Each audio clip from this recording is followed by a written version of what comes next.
So now today we will discuss about the business relationship, and we have already started the chapter number 2, and this is your lecture number 12, and today we will discuss a topic business relationship. Clear? So what does this means? In a simple word, as when the auditor, the audit firm or someone in the audit and the audit team or even your close family has a commercial tie-up with the client, commercial tied off with audit client. Okay. So first you have to understand that a close business relationship means the auditor and the client are financially linked together, and that link can create two big threats. They create two big threats. The first one is your self-interest, and the second one is intimidation threat. By self-interest threat, we mean that the auditor benefits if the client does well. So we call that as a self-interest threat.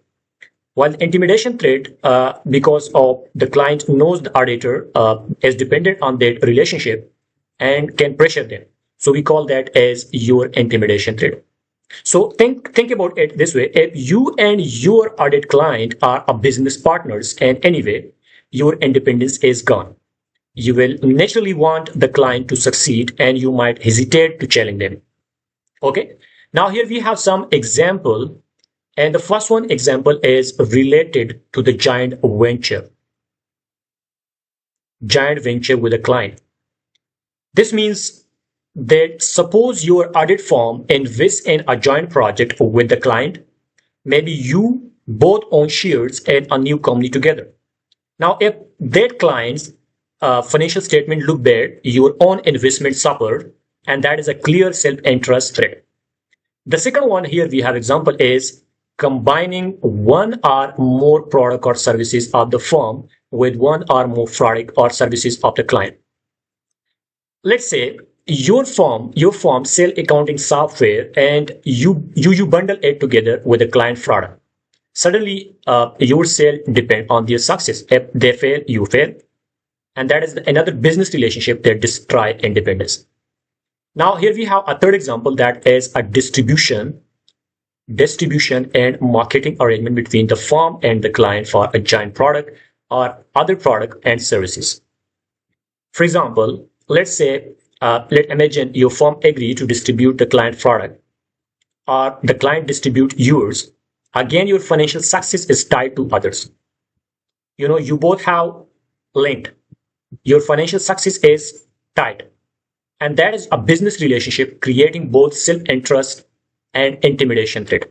So basically, whenever the auditor and the client are financially locked together, independence is compromised. You cannot be neutral if your money or a business depend on the client, right? Now, in such circumstances, unless the financial interest is immaterial and relationship insignificant, no safeguard can reduce the risk at an acceptable level. Therefore, the auditor must terminate the business relationship already established, decline any such a business relationship, and the third one is decline the audit. Decline the audit.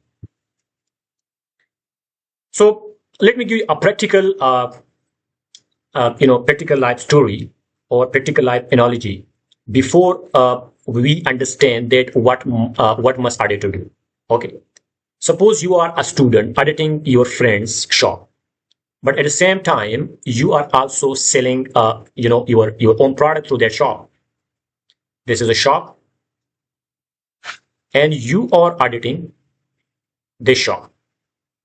But at the same time, you are selling your own product to this using this shop.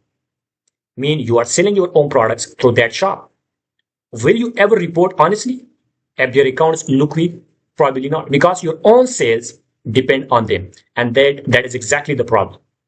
Now, what must auditor do if such a relationship exists and it is significant? So there is, there are no safeguards strong enough to fix it. So the auditor must end the business relationship, refuse to enter into a new ones, or decline the audit assignment altogether. So keep this point in mind, that auditor cannot be both business partner and independent examiners at the same time. I hope you understand this.